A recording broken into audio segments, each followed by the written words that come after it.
the Mary Pierce of things here. Don't get me started. Okay. All She right. was Well, playing Alvin in 2000. yeah, yeah, yeah, she was. I think Martina Navratilova also played the Grand You Slam got or that two in right. And I 2000. almost put her in the mix Here because we of that go. reason. She won Here number we go. 50 with Leander Pace. Don't sleep. But Here that's we go. another talk show. Number Yeah. 50, Alvin, 50. Hey, God bless. I had to stop. All right. 96. Yeah. She stopped. Okay. Fair.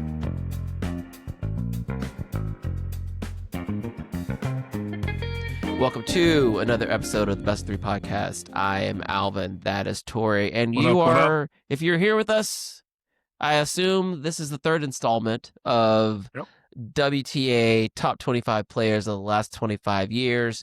We've been over the last few weeks. Well, as you can see, I'm wearing the same shirt, so it's not the last few weeks for me. In real time, it's the same day. But for you hearing this, it has been the last few weeks, and we're building towards the best player of the last 25 years on the women's side.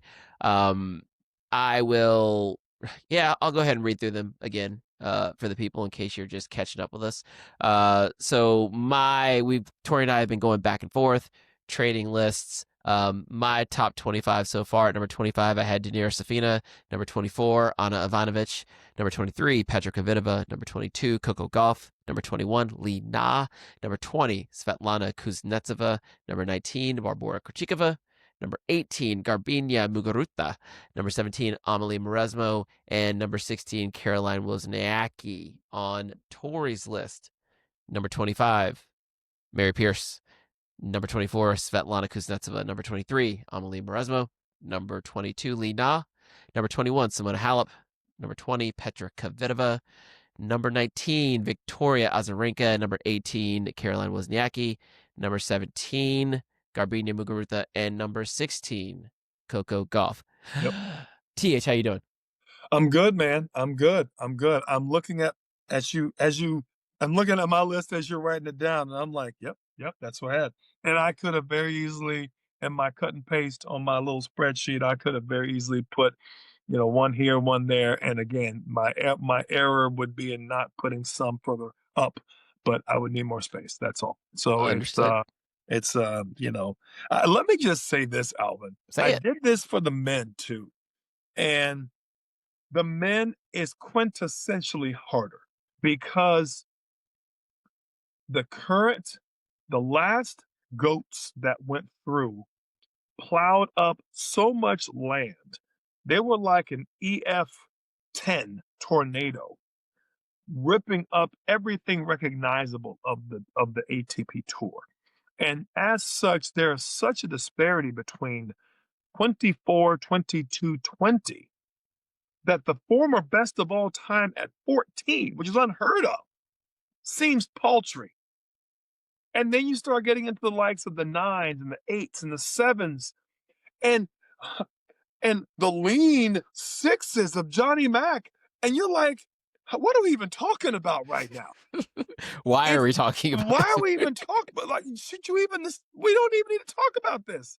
But I say it to say the women, fortunately, we don't have Chris Evert and Martina in this mix.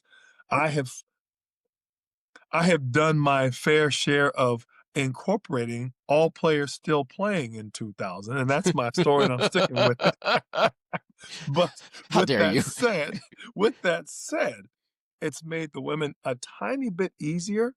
But Alvin, this is just a Herculean feat to be able to put these people in the mix. And I always hate it because you take out the context, you take out the story, you take out how the scene was, who was playing.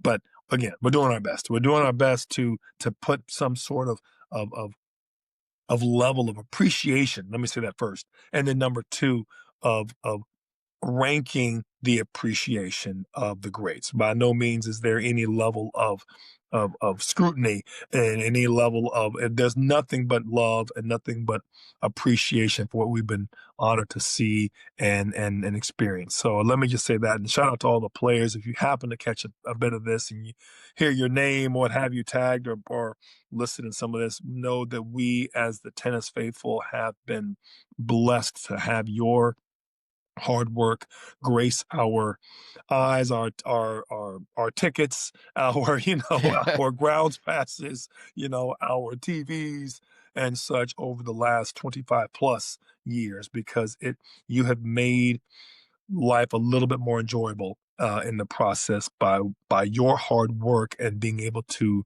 to show us your greatness for whatever length of time you're able to do it.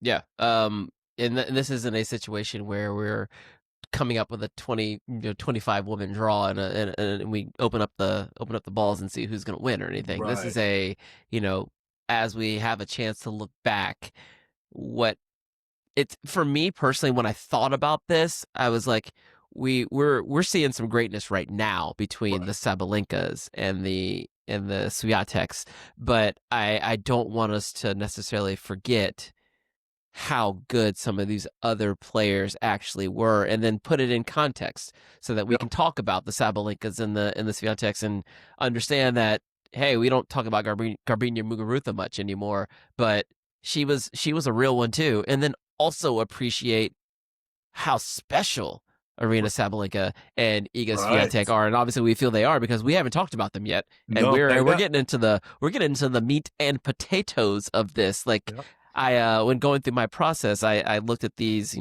some qualitative. No, I tried to stay as quantitative as possible, but even started to weight some of these things a little bit differently. And there's a big step up here when we start getting into the 15, 14, 13. It's like, okay, these are now we're getting Yep. into it big time. Yep. So at 15, are we at 15? Yeah, 15. I'm 15. gonna go first because we've already talked about her.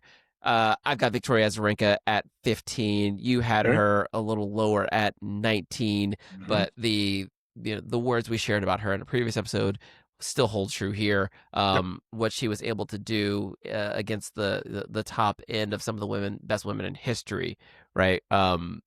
She was right there for the taking. Won two back-to-back Australian Opens. Um, had a peak in that kind of 2010 to 2013 space, but then also tied on another semifinal at Grand Slam 10 years later. Beat Sharapova in a final. Beat Li Na in a final.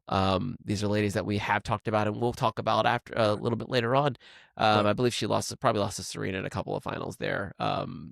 Yeah, back-to-back U.S. Opens in those same Yeah. years, 2012 and 2013.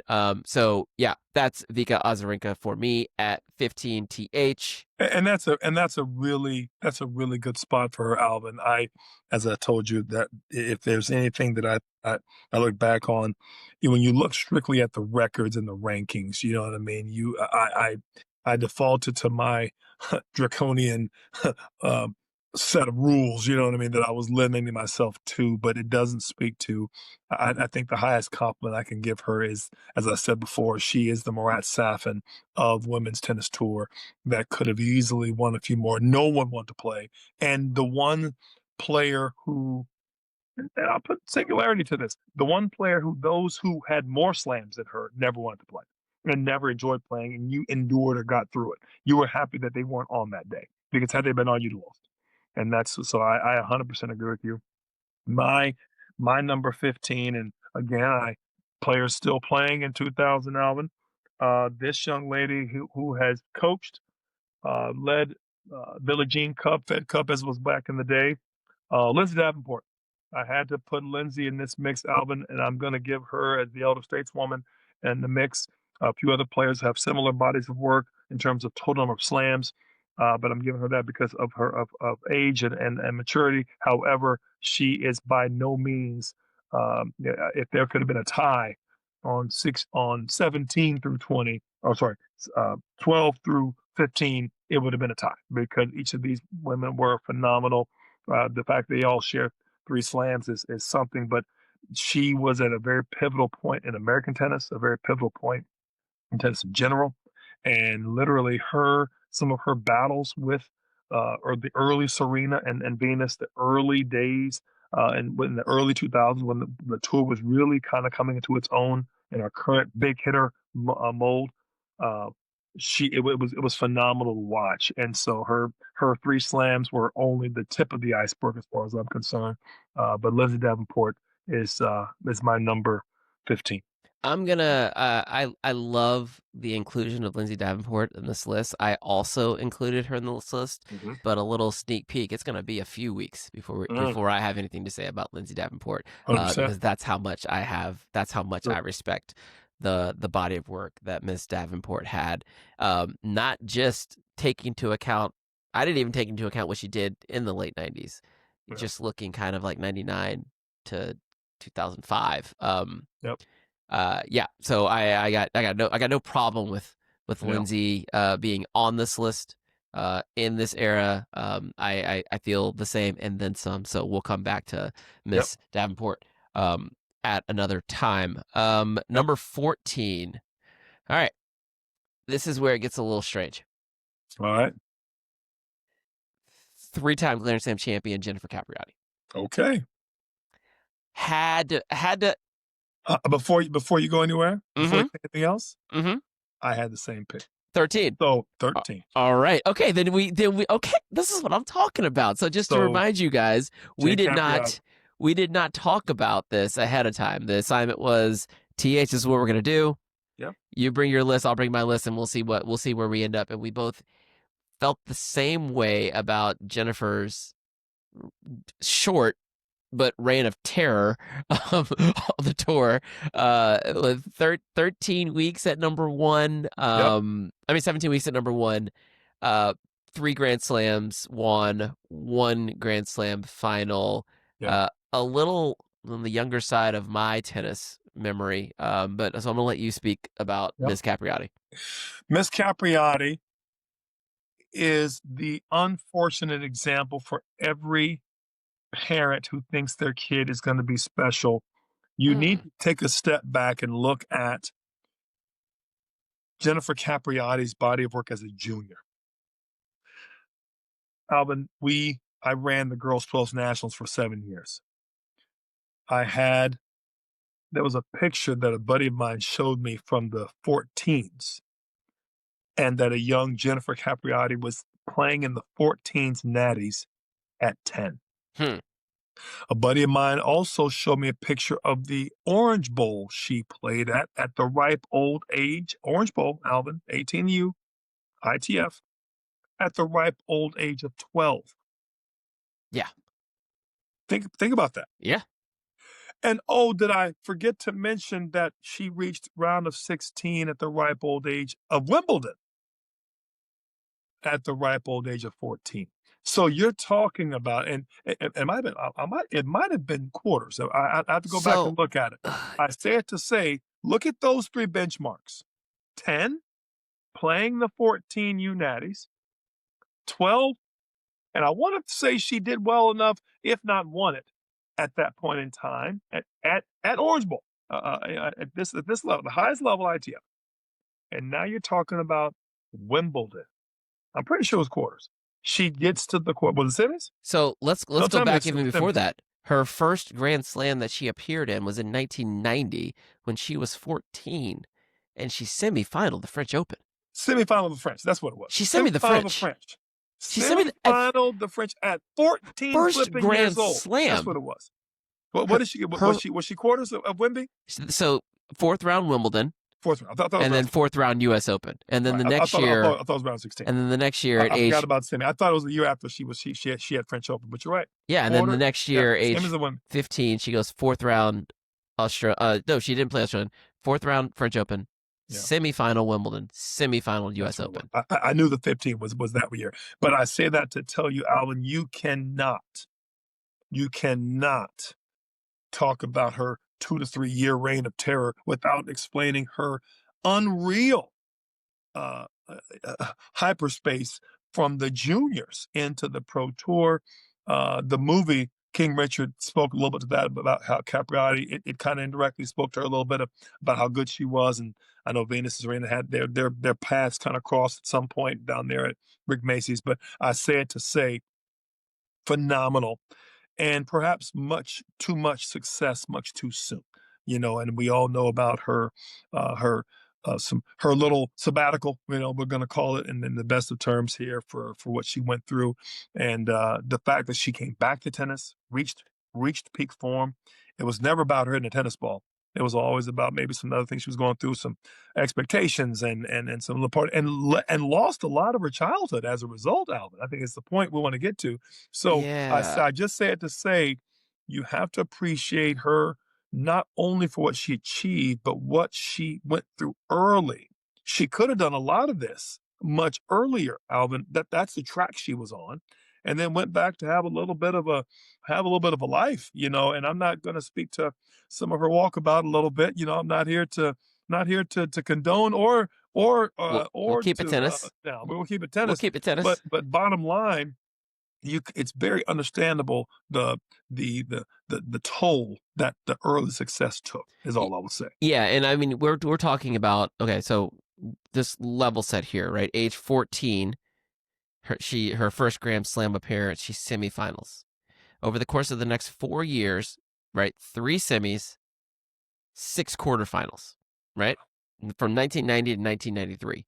Yeah. And that's not what we're talking about. So Right. from 94 to her walkabout was from 94 to 99. Like she was Right.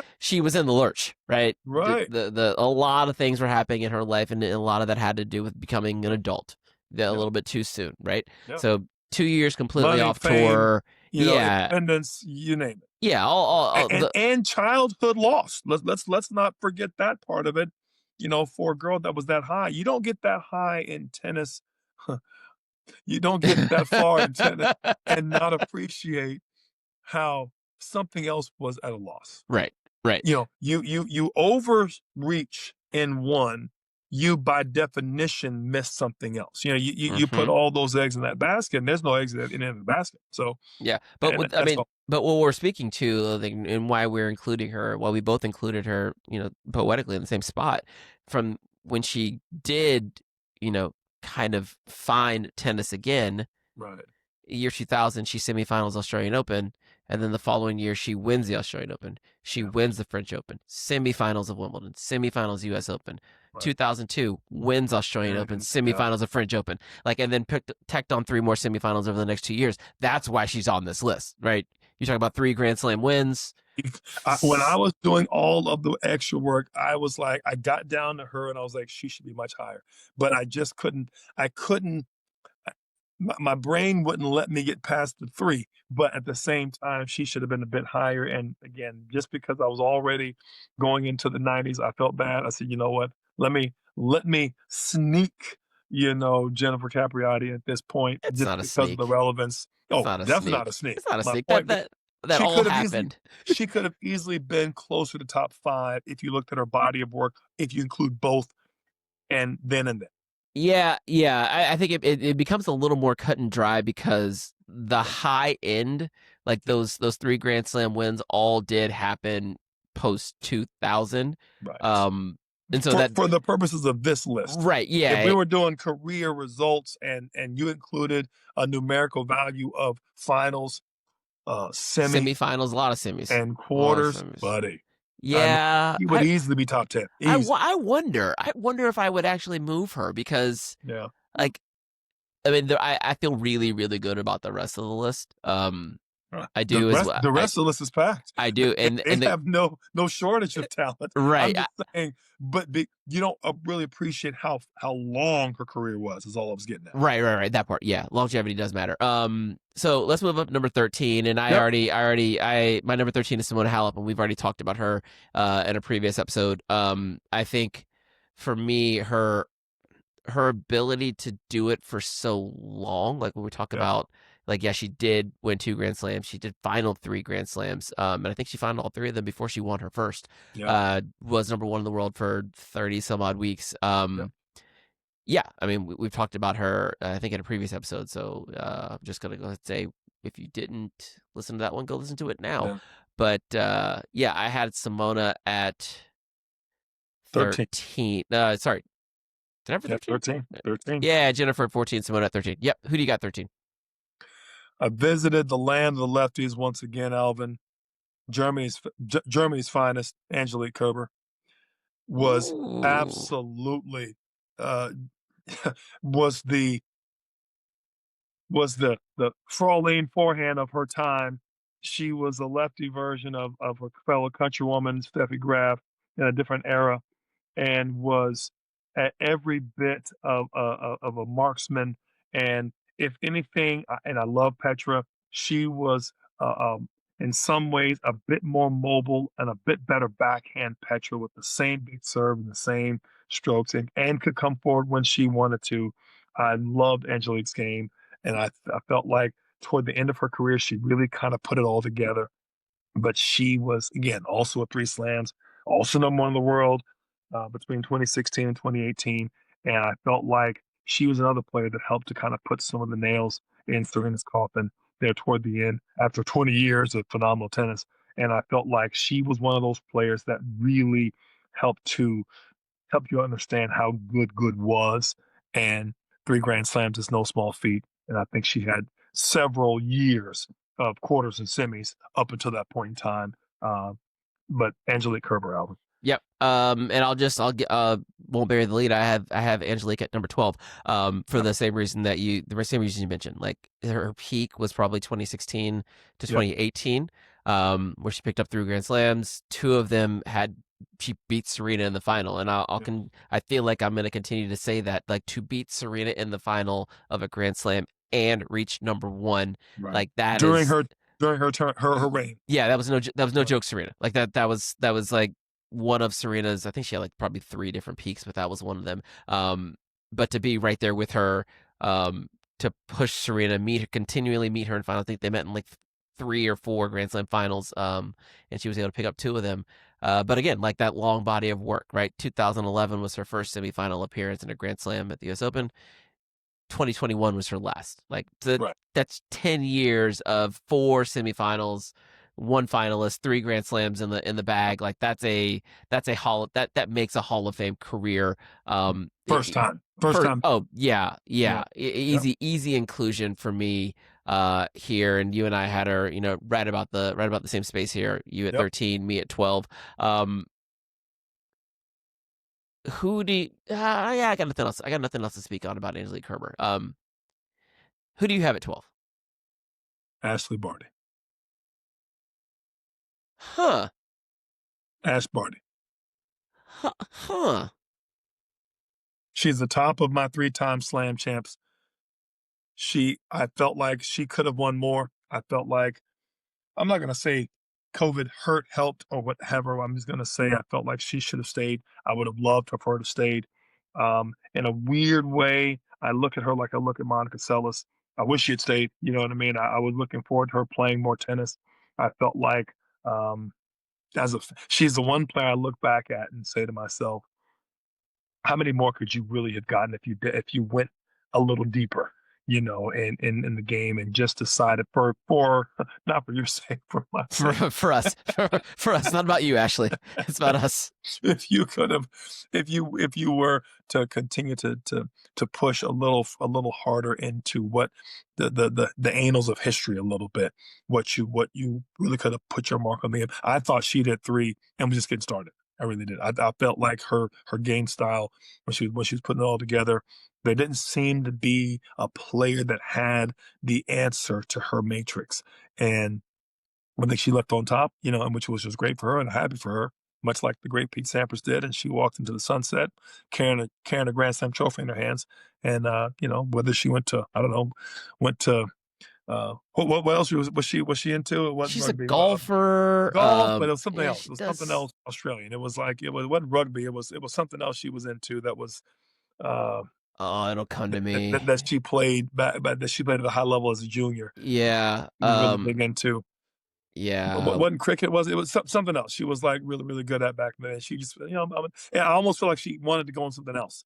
I felt like it was like the first 3 championships of Jordan, and he went to baseball. Like, I'm gonna try this now. I've Yeah. already shown you I can win championships in tennis and basketball. I'm gonna go over here. Cricket. Try, Yeah, try she's baseball. I she thought it was played cricket. for Yeah. professional cricket during So, her sojourn from tennis. so I think I'm with you on Barty.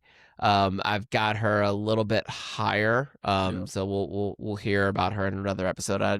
I can spill it now. Just my thoughts on her.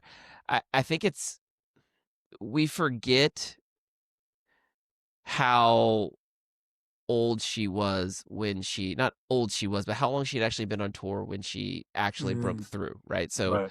um Ash Barty's reign of dominance was like 2019 to 2022, where she picked up Hmm. three Grand Slam titles. And again, that's with 2022, she played the first one, won it, and pieced out, right? Yeah. And then she didn't play three of them in 2020. Right. So COVID was a lot more difficult for those in Australia than other Yeah. places. Like Right. they were stuck down there more or less. Right.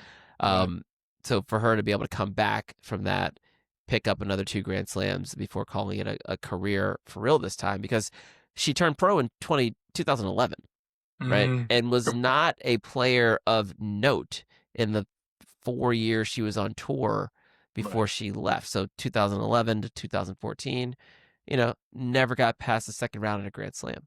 Yep. And I think that's important to keep in mind. Yep. Takes 2 years off. Wasn't a top five, top Grand Slam champ junior either, because of her several other sports that she played. And I think that's important to understand, that the tournaments, the travel, the knowing who the players are takes a bit of toll on you. And the fact that she still was out there for the length of time and still yet achieve what she did, to me. I'll look at an example of a current one, of Amanda Nisimova. Amanda was a top junior all the way through. She won Junior Wimbledon. So to beat Arena in the semis and get to the finals of Wimbledon 5 years later wasn't as big of it wasn't a surprise. You knew she could do it. Pete Roger won Junior Wimbledon in '98. And then so when he wins junior, when it was the real Wimby in '03, you're like, okay, I can see that. 5 years, okay. So I say that to say, to not have done that, and it takes you that 5, 6 years, which is going to take, right?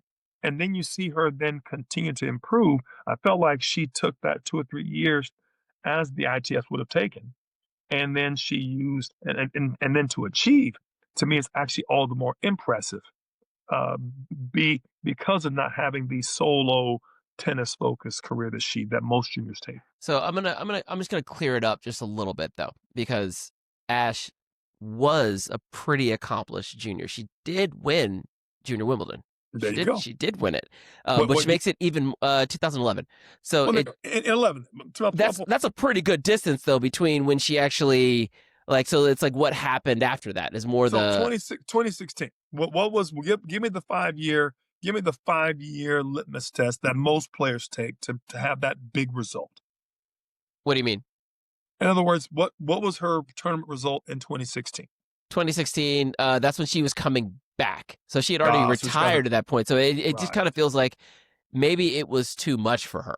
Like, and Ah, I haven't gone back and really dug through it, like the whys of, why she actually left the tour. And this was like probably before I was, on what I was doing in life at that time.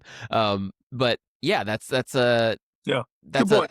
that's a big, like, you do well in 2011, and then no dice the first few years, right? It's first round after first round after first round exit in Grand Right. Slams. That just, like, maybe that feedback to a player is like, maybe I wasn't that good, Mm, maybe I couldn't get it done, right. or I was just not doing it, approaching it correctly. Right. 2 year hiatus, goes to the cricket, comes back, gets the thing moving a little bit, a little more progress, and then you get the pop in 2019, and then then it's the Ash Barty we know. But I think Right. it's more of a testament to not all paths are the same, Or yeah, and and some paths were circuitous, you know what I mean, yeah, and and not straight line. That's well said. Well yeah, said. um, I didn't realize she was that good of a junior, and so I'm glad you pointed that out. yeah. Yeah. All right, let's keep popping here. Yep. Number 11. Oh, this is our last one for today. All right, number Last one. 11. Um, What you got? Naomi Osaka. I knew it. Full disclosure, she's my number 10. Um, why? Why Naomi here? Okay. I know you have your if she retired today, Yep. I got that. Yep. I give her this on body of work already completed. Like, and it's Right. like, I don't even, everything that happens for Naomi, like, obviously she had this, the fantastic semifinal run at the US Open this year. Um, Anything that happens to Naomi from here on out is just, it's icing on the proverbial Bonus. cake, right? Sure. Sure. Her run, like, she spent 25 weeks at number one. 4-0 in Grand Slam finals. Locked it down. Kind of, I'm gonna say post Serena because that's a weird turn, but from like 2018 to 2021, like if there was a Grand Slam on hard court to be played, like she was taking it, she Yeah, was taking it. And I think that yeah, I will say post Serena because I think that was kind of that was the more or less the end of Serena, but like yeah, the combination of power and speed, Naomi was like the birth child of Arena, and I'm not Arena, sorry, of Serena, yep, um, and like something we hadn't necessarily seen before outside of Serena. So, right, the fact that I've said Serena 4 times when talking about Naomi kind of like justifies me putting her this like in this hundred space on percent, this list. 100%. As I said, she's my number 10. So no need to revisit that either. My number 11 was one Kim Clijsters, and I felt like was and the only reason why is I felt because of this past year, and I'll just speak to my number 10. I saw a Naomi that could return back to top form and might, if I had to do a tiebreak between her and Kim, Kim ain't playing anymore, and Naomi still is. And by what I saw this past U.S. Open, I think she may notch a few more results in her belt before it's all said and done. So that would then, of course, in my draconian 5 versus 4 or what have you, there's a chance that she could overtake and break the tie between her and Kim. Kim ain't breaking the tie. We know that, Right. but Naomi could. And let me just say this: but the number one of Kim Clijsters, Miss Belgium herself, was between 05 and 11. I'm pretty sure she was number one off and on in those 6, 7 years, and was just a phenomenal player to watch and a phenomenal player to just behold. And really was just as gracious of a champion as you had. Phenomenal game, acrobatic, fun to watch. Was just absolutely brought a smile to your face when you watched her play, and just I can't say enough good things about Kim Clijsters, and it's I'm happy I'm able to speak on it. One of the pictures I had when I was at the Open, they had her picture on the wall, and there's a picture. I'll send it to you later. It's got Roger, it's got Serena, it's got Kim, and I want to say there's one person in the middle who you recognize, and a rando ball kid, right? And a Okay. rando ball boy. And I'm like, you have no idea the tennis greatness that's surrounding you right now in this picture. You know what I mean? And Yeah. you this ball kid from New York, who was just probably getting there as a summer job to, pick up some pocket change to be a ball boy at this tournament. And you have one of the best pictures on the walls inside of the inside of the Chase Center, and so I took a picture of it. I'm like, no, that's a great picture. We were up there last or several weeks ago at the conference, the coaches conference. So anyway, it just brought a smile on my face to see her, and it was great, just great to see. So Kim Clijsters, Alvin, is my number 11, And four-time Grand Slam champ. yep, I'll follow you up there, and I'll also tip my cap since you gave me Naomi. We're just flip flopping here. I have Kim Kaiser's at number 10. Right, right, And I took it because I took a different path here. The reason I gave her the nod over, and obviously 10 goes in the next episode, but we're talking about it here. yeah, The reason I give her the nod over Naomi is not necessarily because of what I think Naomi can still do. It's 4 Grand Slam finals as well on right, top of the right, win. So like when you start to look at the body of her work, right? First Grand Slam final in 2001, last Grand Slam win was in mm, 2011, right? yeah, So and she had right, that period, also had a child, came back yep, and won the U.S. Open after having a child. right, So I think that with a smattering and rough count 10 semifinal appearances as well. It's showing that she was at the top for a very sustained period of time, and right, then also reached the top as well while there. Similar conversation we had about I believe Wozniacki just was able to get it done a few more times. Always around the last 2 days of the slam, but then again was able to capture the title 4 times. So yeah, that's Isn't it crazy? And we talk about some of these players as if almost, I got this picture I'm gonna send to you, as if as if this stuff is routine. You know what I mean? And if these players are anything but routine, you know what I mean? Anything Absolutely. but routine. You know? Absolutely. As I'm staring at our composite list here, for what lies ahead of us in Okay. the top 10 space, I've got a few that you've mentioned. I don't think you've mentioned any of the ones that. No, wait. Whatever the vice versa of that is. I don't know who you have, so there's no vice versa. I'm looking forward to the next two iterations of this. I think it's going to be good. But I think we're good to stop there. For those listening, let us know what you think. If you want to take a crack at your top 25 of the last 25 years, I throw it in the comment section. We can debate it out there. Yep. Also, if you're still listening, if you think we should drop some merch, just put in like a little T-shirt emoji in there. I'm thinking we should, if there might be an interest in getting some best of 3 merch out there in the world, that might be coming to a Christmas Come to list near fruition. you. I Yeah, like it. I yeah. like Why it. not? Why not? Tori, anything else? Anything else for the people before we No, sign off? that person on that that other pro that was on that picture was one Andy Roddick, I by was the gonna way, say, yeah. and I will be putting that on my screen on the next episode, just because of the greatness that each one of them had. And I mean, that picture alone it just speaks volumes. So no, I got nothing else to say, Alvin. I have to say I'm feeling better about this exercise the more we get into it, Oh, good, because good. it's what's the word? It's Is it cathartic? Is it? therapeutic. There you You go. know, There you it's go. therapeutic as I'm talking it out, because I keep feeling like I'm doing somebody's an injustice. But the reality of it is, it's God, it's difficult. And I always hate these exercises for this reason, because Hmm. you always feel like you're not giving anybody their just due. Okay. Well, I mean, it seems like we got the right people in the room. Yep. We're just sitting them in different Different chairs. seats. Yeah, Sure. that's it. That's it. Sure. It's we see him. We see him. I'm not bringing out Helen